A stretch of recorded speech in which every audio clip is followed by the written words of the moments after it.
عروس هلندی ها پرنده های محبوبی برای ما ایرانی ها هستن. در این ویدیو قرار ما بریم سراغ این که چجوری عروس هلندی خودمون رو دستی کنیم. هیچ عروس هلندی وحشی نیست، فقط باید اصول خودش رو و اصولش رو بدونیم. عروس هلندی یکی از محبوب ترین پرنده های خونگیه و به خاطر ظاهر زیبا و روحیه شیطون و بازیگوشی که داره طرفدارای زیادی داره. بهترین سن برای آموزش و دستی کردن عروس هلندی 40 تا 50 روز اول زندگیشه. تو این سن عروس هلندی معمولا مستقل میشه و کارها و تغذیه و نظافت رو خودش انجام میده و میتونه برای دستی کردن آموزش ببینه. عروس هلندی های بزرگم به همون اندازه به محبت و اعتماد شما نیاز دارن، ولی شاید رام و دستی کردن عروس هلندی بالغ و بزرگ برای کسی که تا حالا عروس هلندی نداشته سخت‌تر باشه. اگه نمیدونید سن پرندتون چقدره، بهتره همین الان یه کامنت بذاری تا ویدیوهای بعدی رو در مورد این موضوع بسازم. اسم عروس هلندی چیه؟ اون رو هم برام بنویس. برای این ویدیو زمان زیادی صرف شده تا ساخته و آماده بشه. اگه عاشق حیوانات هستی عضو کانال بشو. تنها حمایت از یک جوان ایرانی همینه. چه نوع عروس هلندی برای دستی شدن و اهلی شدن مناسبه؟ اکثرا گفته میشه که عروس هلندی های نر برای تربیت و اهلی کردن گزینه های بهتری هن. اما به این معنی نیست که شما نتونید عروس هلندی ماده رو هم رام یا دستی کنید. عروس هلندی نر به خاطر اجتماعی بودن و قلم رو طلبیش تمایل بیشتری به ارتباط با صاحبش یا غریبه ها داره. برای آواز خوندن یا تقلید صدا هم لازم بدونید که بیشتر روی عروس هلندی های نر حساب کنید تا عروس هلندی های ماده، چون ظرفیت تولید صدای نرها به صورت ژنتیکی بیشتر از ماده هاست. رام کردن عروس هلندی با کندن پرها. یکی از نکاتی که باید در اهلی کردن عروس هلندی بهش دقت کنید چیدن بال هاست. اونا توتی های آزادی هن که وقتی به خونی میاریمشون باید محدودیت پرواز رو یاد بگیرن. چیدن بال های عروس هلندی یکی از مهمترین مراحل برای رام کردن عروس هلندیه. اگه بالهای عروس هلندی رو کوتاه نکنید ممکنه موقع بیرون اومدن از قفس از ترس پرواز کنه و به در و دیوار و وسایل خانه بخوره، بالش بشکنه و به خودش آسیب بزنه. این کار رو بهتره برای کسی که هیچ تجربه‌ای نداره انجام نده. برای این کار میتونید پیش دامپزشک برید.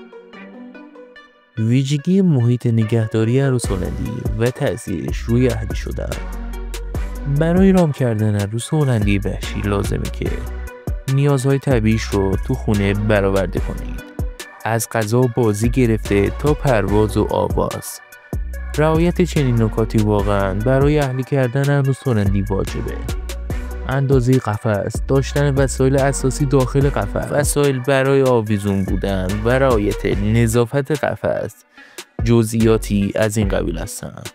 رعایت نکردن هر کدوم از این موارد میتونه باعث عصبی یا افسرده شدن عروس هلندیتون بشه. به خصوص میتونه روی دستی کردن جوجه عروس هلندی هم اثر مستقیم بذاره. قفس پرنده رو در جای مناسب قرار بدید. یکی از مهمترین نکات در نگهداری عروس هلندی اینه که یه جای مناسب برای قفسش پیدا کنید. البته علاوه بر قفس مناسب برای نگهداری از عروس هلندیتون به یه سری لوازم، وسایل و چیزهای دیگه احتیاج دارید. عروس هلندی قفسش باید نزدیک به تلویزیون نباشه، چون صداها و نورهای مدام از تلویزیون باعث میشه عروس هلندی شما استرس و ترس داشته باشه. بهتر قفس عروس هلندی رو به یک دیوار تکیه بدید تا حس امنیتی بیشتری بکنه. به اصطلاح یک سمتش به دیوار باشه. قفس عروس هلندی باید جای باشه که در عین حال که شما و اعضای خانواده‌تون رو میبینه از سکوت و آرامش هم برخوردار باشه. عروس هلندی ها برای سلامت جسمی و ذهنشون در طول شبانه روز به 12 تا 10 ساعت خواب نیاز دارن. عجله نکنید. اجازه بدید پرنده به خونتون و محیط جدید عادت کنه. عادت دادن عروس هلندی به صاحب جدید نیاز به زمان داره.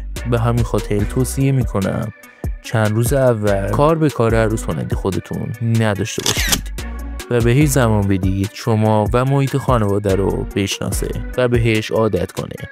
هیچ وقت همون روزهای اول سعی نکنید پرنده رو بگیرید یا بغل کنید، چون باعث ترس و وحشتش میشه. فقط براش آب و غذای کافی بذارید و قفسش رو جای بذارید تا شما اعضای خانواده رو ببینه. با عروس هلندیتون حرف بزنید. عروس هلندی باید به لحن و تون صدای شما عادت کنه.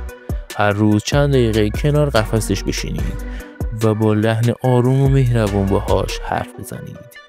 کنار قفس خودتون رو از قفس بالاتر نگیرید. پیشنهاد میکنم کنار قفس بشینید تا قدتون کوتاه‌تر بشه و عروس هلندی کمتر ازتون بترسه. حتی میتونید یک آهنگ یا سود واسش بزنید. صدای بلند، جیغ زدن و غیره تنها باعث ترسیدن پرنده شما میشه. پس مراقب لحن صداتون باشید. راستش خیلی مهم نیست چی بهش میگید. مهمتر اینه که با لحن آروم و ملایم باهاش حرف بزنید. اگه عروس هلندیتون ازتون میترسه، اگه عاشق عروس هلندیت هستی، همین الان ویدیو لایک کن و داخل کامنت ها بنویس که اولین برخوردت با عروس هلندی چطوری بود. اگه عاشق حیوانات هم باشی 100% عضو کانال الان شدی. چجوری عروس هلندی خودمون رو رام کنیم؟ اگه بپرسید چجوری با عروس هلندی خودمون دوست بشیم، بهتون میگم با رشوه دادن خوراکی.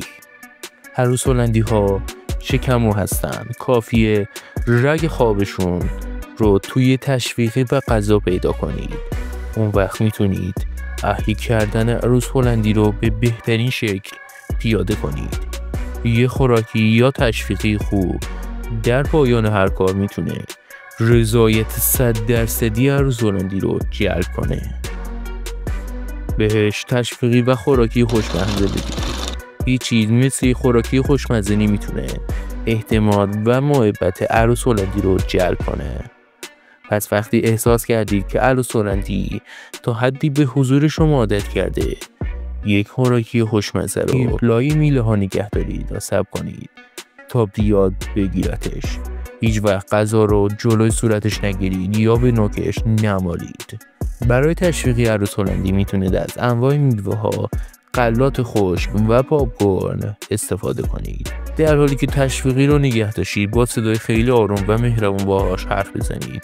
سعی کنید مدام اسمش رو صدا بزنید. اینطوری اسمش رو هم زودتر یاد میگیره. تکرار و باز هم تکرار. برای دستی کردن عروس هلندی چند مهره بالا لازمه هر روز تکرار بشه. هر جلسه تمرین نباید بیشتر از 5 دقیقه یا 10 دقیقه بشه. کنار قفس بشینید، باهاش حرف بزنید. اگه آروم بود بهش تشویقی بدید. در پایان هر جلسه سعی کنید خیلی آروم تشویقی رو دورتر نگه دارید تا عروس هلندی مجبور بشه به شما و دستتون نزدیک بشه. حتی اگه جوجه عروس هلندی بازیگوشی دارید که بعدش نمیاد با شما بازی کنه، باز هم زمان جلسه نباید بیشتر از 1 رو بشه. حالا وقتی بیرون اومدن عروس هلندیتون از قفسش رسیده. وقتی مراحل قبل رو با موفقیت پشت سر گذاشتید، عروس هلندیتون حالا بدون ترس غذا رو از دستتون میگیره. وقتش پرنده رو از قفس بیرون بیارید. رسیدن به این مرحله ممکنه 1-2 هفته طول بکشه یا حتی چند ماه. فراموش نکنید که عروس هلندی ها شخصیت های متفاوتی دارن و ممکنه دیر یا زود بهتون اعتماد کنن. پس صبور باشید. قبل از بیرون آوردن پرنده مطمئن بشید که همه درها و پنجره ها رو بستید. اگه حیوان خونگی دیگه هم دارید اونجا حضور نداشته باشه. حالا در قفس رو باز کنید. یک خوراکی خوشمزه رو کف دستتون بگیرید. وقتی عروس هلندی چند قدم بیرون قفس میاد و غذا رو از دستتون برمیداره، معلومه که آماده مرحله بعده. چجوری عروس هلندی بیاد روی دستمون؟ برای دستی کردن عروس هلندی بالغ، دست یا انگشتتون رو خیلی آروم زیر پای عروس هلندی ببرید اگه واکنش خوبی نشون داد، انگشتتون رو خیلی آروم زیر پای پرنده ببرید و کمی بلند کنید.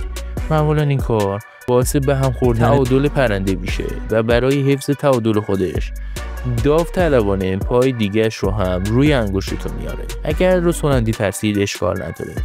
تمرین رو متوقف کنید و بعداً دوباره تکرار کنید.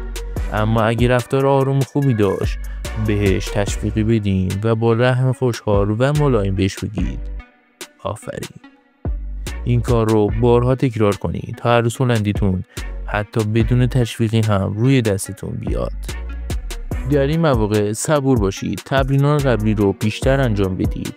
پس برای این اتفاق آماده باشید. اگه این کار رو کرد و دستتون رو گاز گرفت، دستتون رو نکشید و جیغ نزنید، چون باعث میشه پرندتون بترسه. نکات نهایی ویدیو: بهتره تنها عروس هلندی با صاحب اصلی خودش وقت بذاره. اینطوری پرندتون گیج نمیشه و سریعتر به شما عادت میکنه. وقتی عروس هلندی به شما اعتماد کرد و دستی شد، بقیه اعضای خانواده هم میتونن کم کم دستی کردن عروس هلندی رو امتحان کنن. وقتی پیش پرندتون هستید، بشینید تا با کوچکتر شدن جثتون حس تهدید و خطر رو به پرندتون ندید. اگه عاشق پرنده هستی، عاشق عروس هلندی هستی، میدونم این ویدیو کامل نبود. میخوام ویدیوهای بعدی رو هم بسازم. لایک ویدیو فراموش نشه و میدونم که تا الان 100% عضو کانال شدی. تا ویدیوهای بعدی، بدرود.